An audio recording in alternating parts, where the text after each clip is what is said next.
long-range weapons, artificial intelligence technologies, and drones, all kinds of drones. All of this was created by Ukrainian developers and engineers. Want to know how these weapons help eliminate the enemy? Watch today's episode about Ukraine's top-secret breakthroughs. I'm Audrey McAlpine with United 24 Media, and right now we're on our way to look inside of a Ukrainian bomb factory.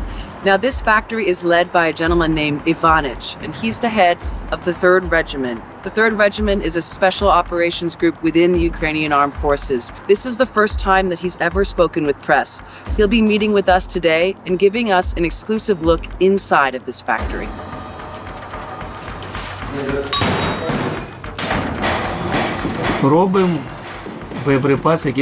We're creating ammo trucks that work on the front line, reassembling old weapons and engineering new solutions. The range of ammunition we get is massive. Anything and everything. Take a javelin or NLAW from the front lines. Maybe hit by shrapnel but still intact inside.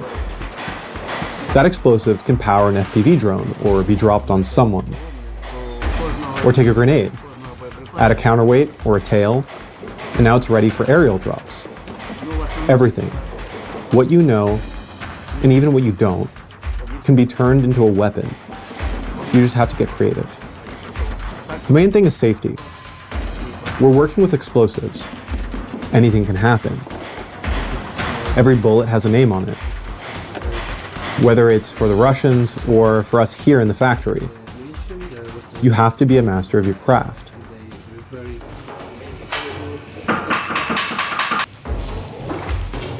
I've got to be honest, the atmosphere in here is quite tense. You walk around and there are enough explosives to do some serious damage. Earlier we were walking and they showed us just a table of household objects. Each one of them was booby-trapped with different munitions. And even just now walking, you definitely want to be very sure of where your next step is. Necessity is the mother of invention. And in Ukraine, there's no luxury of endless supplies. We can't afford to throw away ammunition like the US. In Ukraine, nothing goes to waste. Everything is used.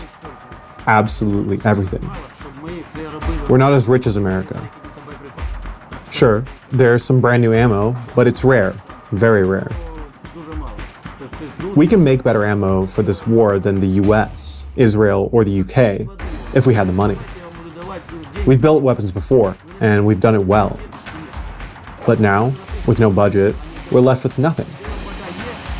Everyone's waiting for an American miracle or some foreign savior, but the truth is, we could do it better ourselves. Invest in production, and you'll see the results. Before the war, I was a businessman. But when it started in 2014, I joined because it threatened my family. And I'll never forgive the Russians for that. If you have a family and kids and can't protect them, then why the fuck were you born? Russia thinks they can come here and tell me what to do. But they're wrong. They claim to be strong and powerful. It's bullshit. They will be beaten. If we'd been better prepared, maybe this wouldn't have happened. In the past, we were distracted. But now, we're focused. Technology is Ukraine's path to victory. We shouldn't fight meat for meat. We don't need to let technology do the fighting for us. Drones in the air, drones on the ground. People need to sit down and figure this out. We have bright minds and successful startups. It's time to put them to work. Many U.S. weapons sent to Ukraine are defunct, some dating back to the 1950s. Instead of risking lives with battlefield trials, ammo is being repurposed to fit Ukraine's needs on an ever-changing battlefield, where new technology, like drones, is replacing classical artillery. From our talks with Ivanich today, it's clear that though the West is sending a lot of weapons, they're not always the weapons that Ukraine needs, whether that's because they're defunct or they're just not packaged in a proper way. And that couldn't have been more clear, this contrast between old and new, which has come to define the war. And that was seen just where you see guys opening up these explosives, taking the parts that they need and repurposing them, using drones, using robots. And I think that, again, what Ukraine is doing is it's really teaching the West and the world what it looks like to fight a modern war. Today, we'll show you something very special.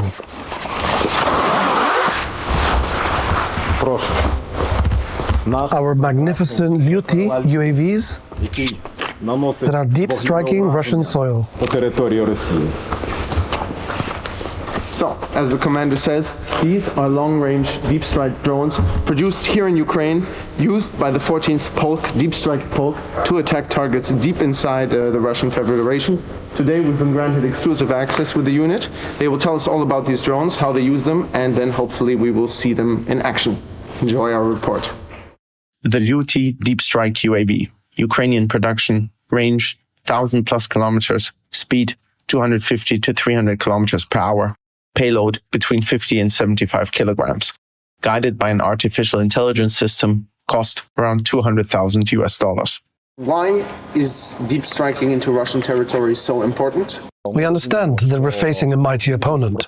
Russia has lots and lots of missiles and drones. We have to strike asymmetrically so that the enemy does not just hit our soil unpunished. That if we hit a key logistic hub, for example, or burn down an ammo storage, our guys at the front line will fare much better. They won't get the same amount of guided aerial bombs, missiles, etc.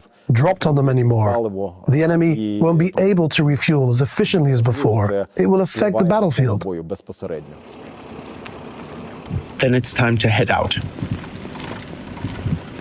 Preparation, launching location, all top secret. We're only allowed to turn the camera back on when everything is set up on the runway.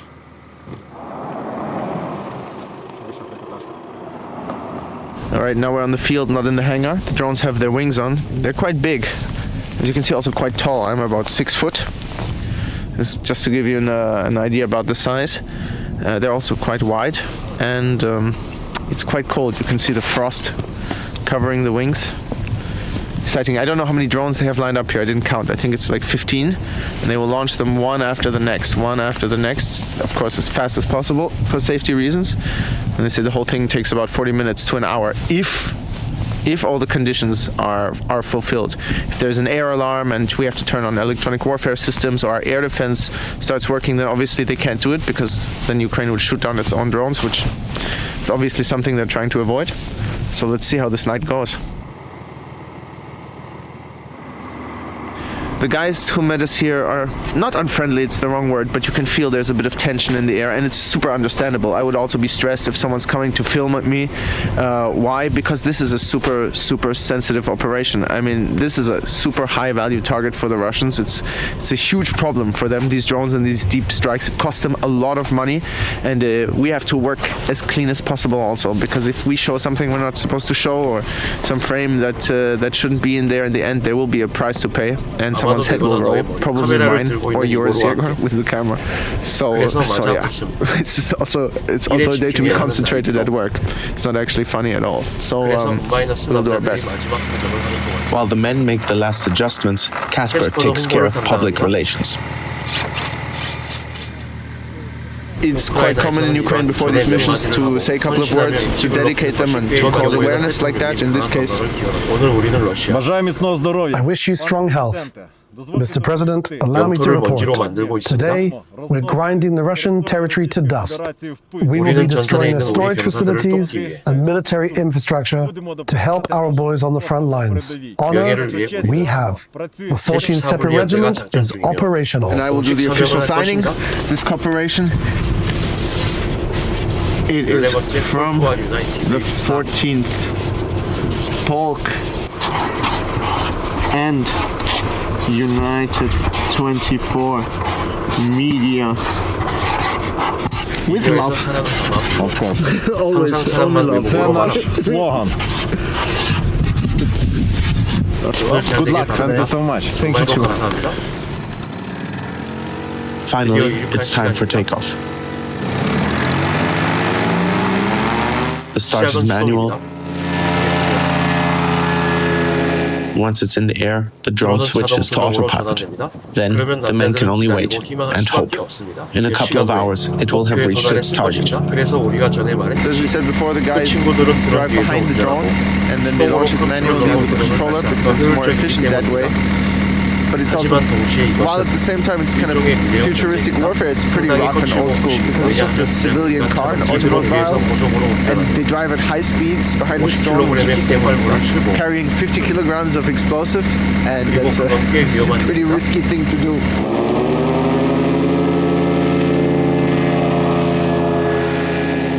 You can see when it starts to move, it's super sensitive to any change in the ground. It really wobbles and goes back and forth. I'll say it like this. It gives you immense pleasure to witness a team of professionals at work. Our boys are simply the best. The 14th Separate Regiment is ready to fuck the bastards up. Tonight we are working in the north of Ukraine. This is a direction where Russian Shaheeds enter in Ukrainian airspace, and we are working with their defense units. The guys are testing a new system that can be best described as the old school meets new technology. Meet Sky Sentinel.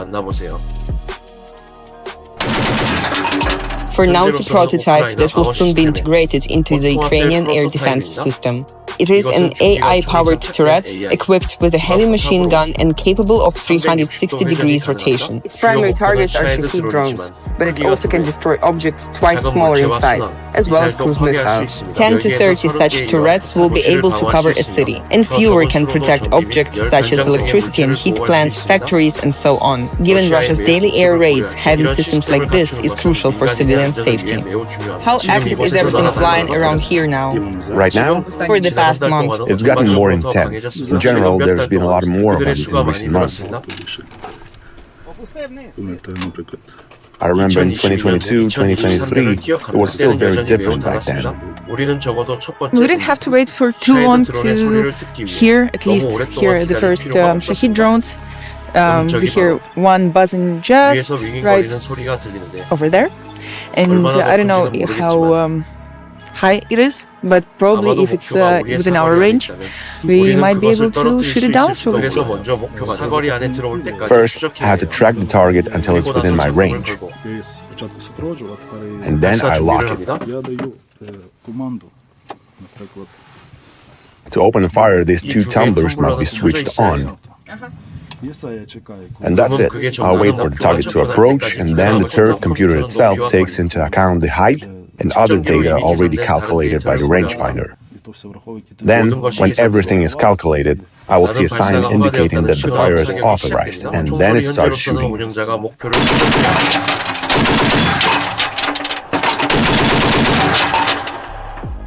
For now, the operator has to track the target. However, the new version will be able to do it automatically and remotely, making the personnel job easier. Each such turret costs $150,000, making a cost-efficient tool in the fight against Russian drones. Even though it's a prototype, we already can see the results. Sky Sentinel is already shooting down Russian drones. The team is now preparing to launch a new update and soon will be transitioning to the mass production.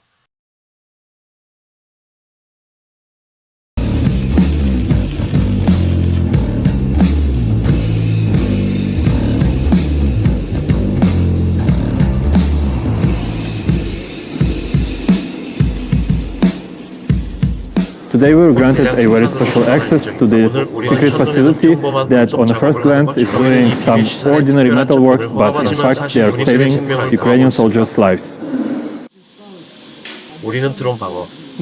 We are in a mechanical workshop where we manufacture anti-drone protection. Initially we worked from blueprints, then proceeded with frame production. Over time we made some modifications to the designs as we gained more experience. The soldiers provided feedback on how to make the protection more practical and reliable. These two factors, reliability and practicality, are our top priorities. My name is Andriy, and I'm in charge of relations with the Armed Forces of Ukraine at Steel Front, Medinvest's project. For 2 years now, we've been developing anti-drone protection structures for both Soviet and Western military vehicles. So far, we've produced around 300 armor kits. At first, we focused on armored vehicles, starting with the M1A2 Abrams, followed by Soviet T-72s and T-64s. We've also worked on Leopard tanks, specifically A4, A5, and A6 mods. Our projects have included infantry fighting vehicles like the Bradley, the French VAB armored personnel carrier, and all M113 mods, A1, A2, and A3. Currently, we're working on the FV432, a British vehicle. I'm sitting in the FV432 or the British Bulldog APC. It has been around since the 60s, but we were told that this particular one was made in the 80s. Obviously, when it was produced, there was no concerns about a small FPV drone that can carry an RPG shell, so the armor on it is quite thin. Because of that, the guys from the facility had to cover almost all of the surface of the vehicle with a special anti-drone armor to protect the crew right here inside of the vehicle.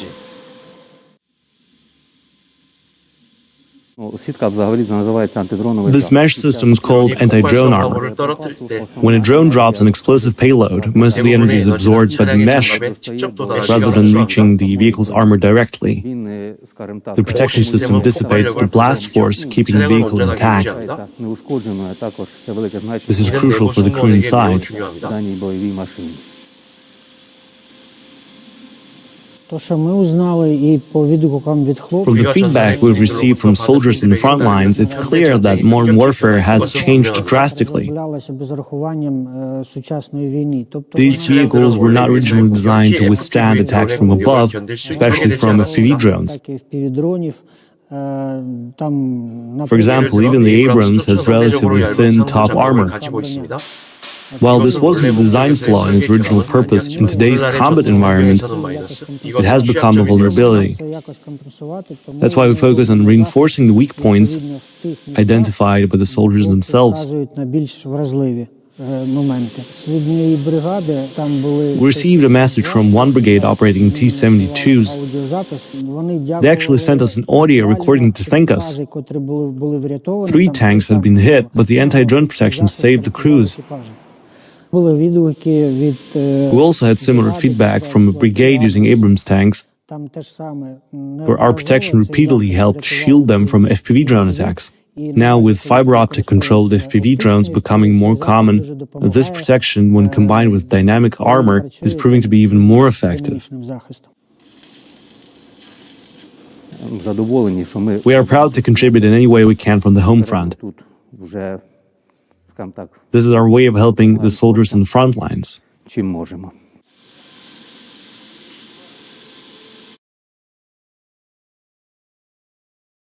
Introducing Palianytsia, the first Ukrainian long-range rocket drone.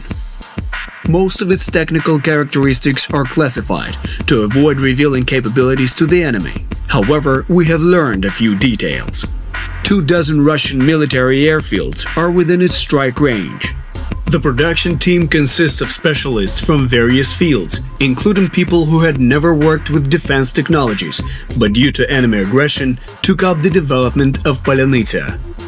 The work involved 2 aspects unusual for military industry. The first is the pace. It was developed in just a year and a half. To achieve this, the team worked without days off or vacations throughout the whole period. Their motivation was solid. The longer the delay, the more peaceful Ukrainians die. The second aspect is that the developers did not consider the project's profitability, which is common in the defense sector. Their only priorities are reliability and effectiveness. The structural features are classified. Well, almost. The Palianytsia will be launched from a ground platform. It uses a turbojet engine. It is equipped with electronic countermeasures. The rocket drone is connected to a satellite and therefore knows its exact location. If the connection is lost, there are other systems to keep it on the required trajectory. And what about the price and number of rocket drones? Modern systems cost millions of dollars per launch. Here, the cost is much lower than its counterparts. Moreover, the work on cutting the cost and increasing production is ongoing. Why is this so important? In the 2.5 years of full-scale war, Russia has launched over 43,000 various types of missiles and glide bombs at Ukraine. So Ukraine is looking for its own response. Real Russian air bases catch fire from Ukrainian drone raids more and more often. Just on the night of August 14th, military airfields Halina, Savasleika, Borisogrebsk, and Baltimore were hit. On August 21st, a radio reconnaissance center and an airport near Moscow, as well as the Millerovo air base. News of drone attacks on Russia is now almost daily. Sounds good, but rocket drones are better. They fly faster and carry a larger warhead. So Russian airfields, be ready. The goal of the Palianytsia is to destroy the enemy's offensive potential, and to do it on their territory. A few thousand kilometers from the front line, this is where everything starts. We're in a secret location where they build and produce the drones that they're going to send on the front line. This is where the Ukrainian company Skyfall produces a massive amount of the feared Vampire drones daily. Nicknamed Baba Yaga by the Russians, those huge drones can take up to 15 kilos of explosive charges behind enemy lines. For safety reasons, we must cover the faces of employees working here. Only at this facility, we produce thousands of bombers per month. And if we are talking about FPVs, we produce hundreds of thousands per month. The drones are assembled and tested here before being sent on the battlefield. We can't show all the steps of the production in detail to preserve the company's sensitive tech. The Vampire stands out for its size and its capacity to deliver 4 explosive charges at once. But this must be tested first, and this is the stand where one of the workers puts fake charges to check if the system works.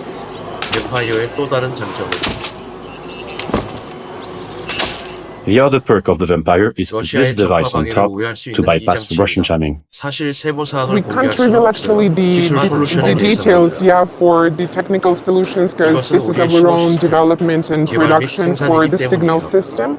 It can be switching between different frequencies, trying to figure out the best solution even without the pilot. So this is the stuff that is smarter than me, I think. When we walk around, we're surrounded by security guys. This is how secret this place is. Last week, we were on the front line near Luhansk, where pilots showed us how they best use the state-of-the-art FPV drones produced on this site to counter Russian electronic warfare. We also have a turning point at Ukrainian and I hope for the world battlefield Shrike 10 CV with computer vision feature that enables the pilot to lock the target, and even being fully jammed and spoofed, the drone will hit the target successfully despite the strong wind, severe weather conditions and so on. This solution has been already tested at the battlefield. We got positive feedback. One camera is to detect the moving vehicle, for example, or the target to strike at. So, and another camera is to give the pilot the picture actually what to lock. The pilot sees the target, for example, even it can be 1 kilometer far away.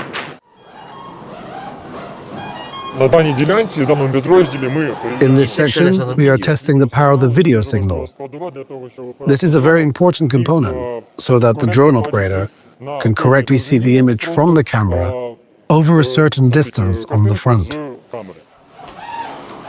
The company is also working on a model of Shrike waterproof drones that take off directly from the water, opening a whole new range of tactics against the Russians.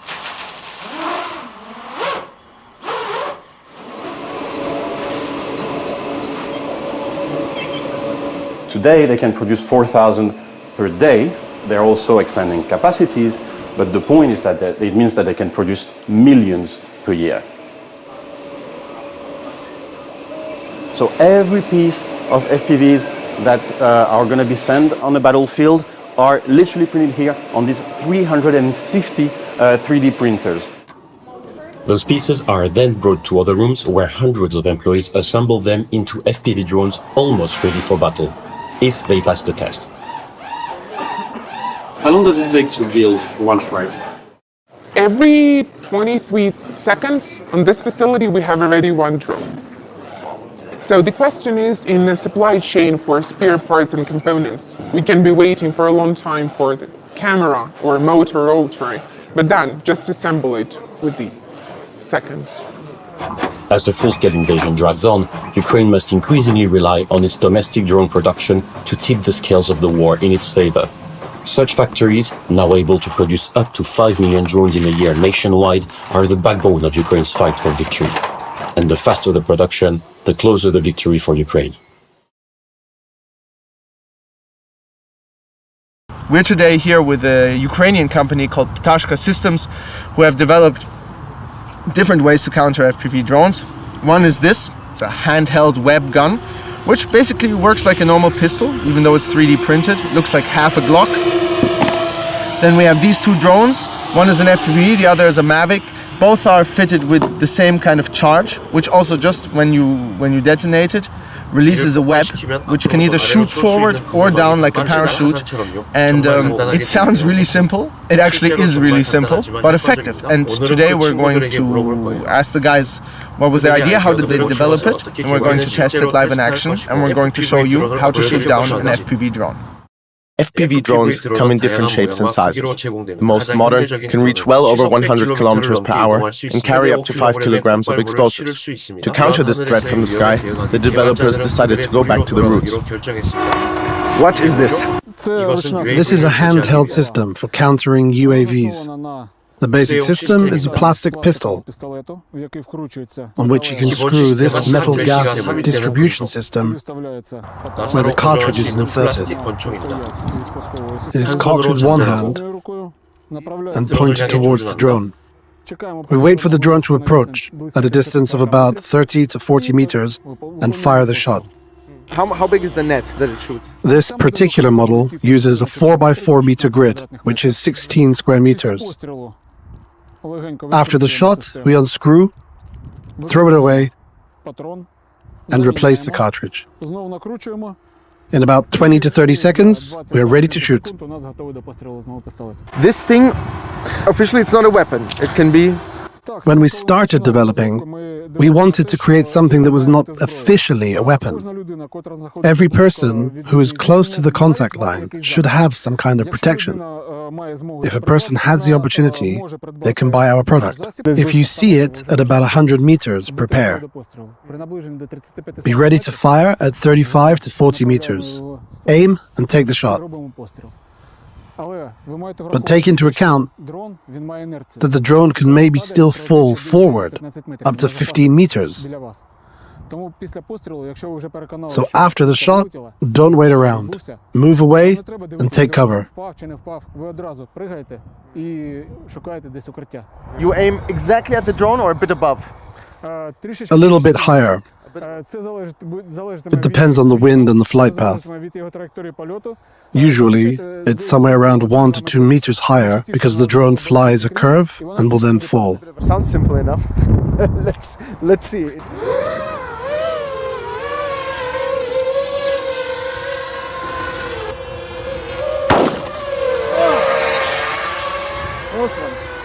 Трішки вище пройшла.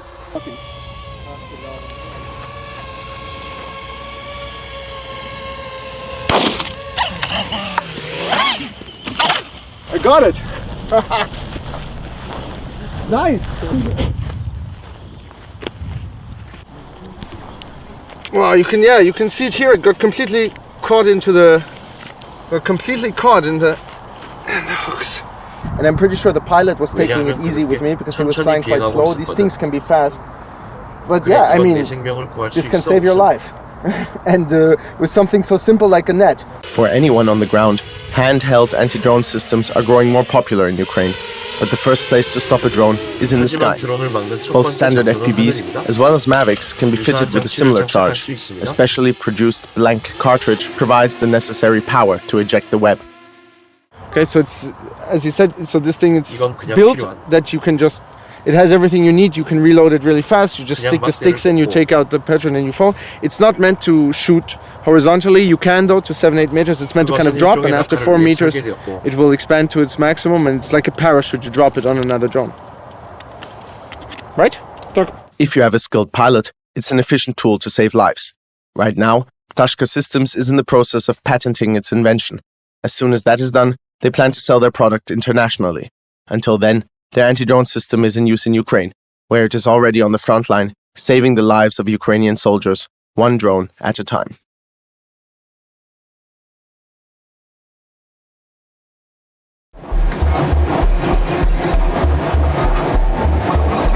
Mothership drones, AI drones, vertical takeoff and landing, all being engineered in back rooms by teams of international volunteers who say this is the path to victory. We're here with the Special Operations Forces who are working with international volunteers to create new types of drones, not just your standard FPV drones that we've seen, but new advanced models using different types of functions, even things like AI. And they've agreed to let us inside and show us a little bit of what they've been working on. Lewis and Tariq are both in their 20s. They've come from Ireland and the United States to help Ukraine and are preparing to show us a vertical takeoff and landing mothership drone.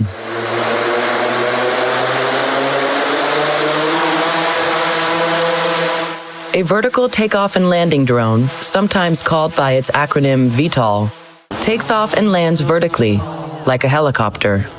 Its fixed-wing structure, however, gives it all the aerial benefits of an airplane, but without the need for a runway. This drone could act as a mothership. Essentially, you put smaller quadcopters on it, you fly it out, and then you can drop the quadcopters when you're far distance. And in that setup, in that configuration, if you're using it as a sort of mothership, you would also have a repeater on there so that the signal is sent from your ground station to the VTOL plane, and then it's sent from the VTOL plane onto the smaller quad drones that are launching off of it. It would give us more range, which means that the drone operators can either be farther from the front line and, have increased survivability, or we can continue to operate close and strike targets farther behind enemy lines. The job of a drone operator is dangerous. Positions are often targeted.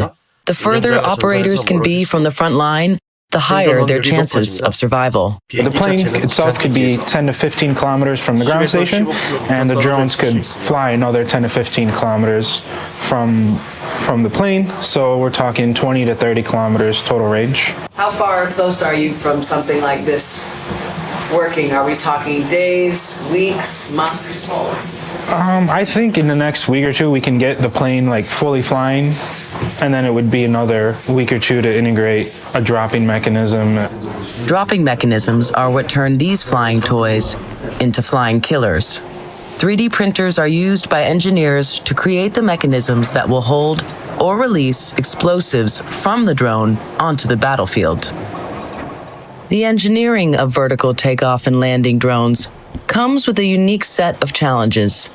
It's not just about getting the drone to fly, but also figuring out how to produce it on a large scale. Almost no one in Ukraine is engaged in the development of VTOLs, as it takes a lot of time and requires a lot of resources, including knowledge and time. But with vertical takeoff and landing mother drones, we can fly much further and transmit signals much further. We can increase our distance 3 or 4 times. Here in the workshop, they're developing something that could reshape the future of drone warfare. AI-powered drones, designed to replace human operators with artificial intelligence. It will definitely be only a matter of time when we will use all drones on AI or in semi-automated mode, when part of the work is done by the operator and the other part is done by artificial intelligence. Right now, drone jammers are a big problem, preventing us from attacking the enemy. But artificial intelligence brings the drone to the target and attacks it without relying on a signal that can be jammed.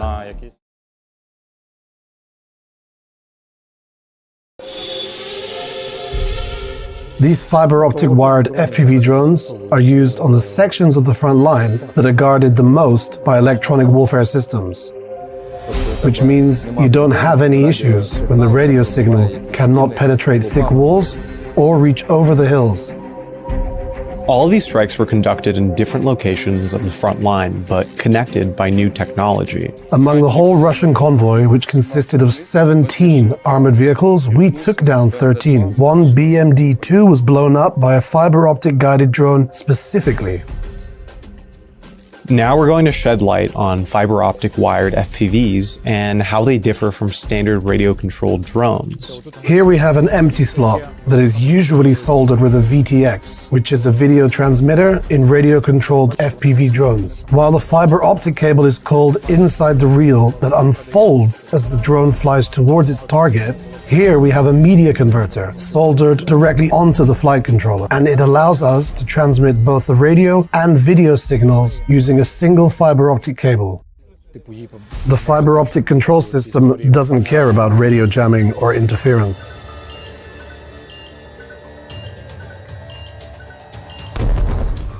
And while the system already proved itself effective in the skies, it's now spreading on the ground, with unmanned ground vehicles also being controlled through fiber optic, which means less threats to Ukrainian soldiers and more pressure on the Russian troops. Here, we have installed a simple reel from an FPV drone and a media converter. We have a big advantage compared to fiber optic drones, since we are not constrained by the weight of the reel. We could, theoretically, coil a 50 to 60 kilometer long fiber optic cable here, and that would be that. The soldiers are hopeful. This is just the start of a technological shift in the war. Right now, enemy forces use electronic reconnaissance and warfare to interfere with our radio signals. Russia quite aptly implements new solutions and disrupts our flights. Fiber optic guided innovations will in part shake up the situation on the battlefield.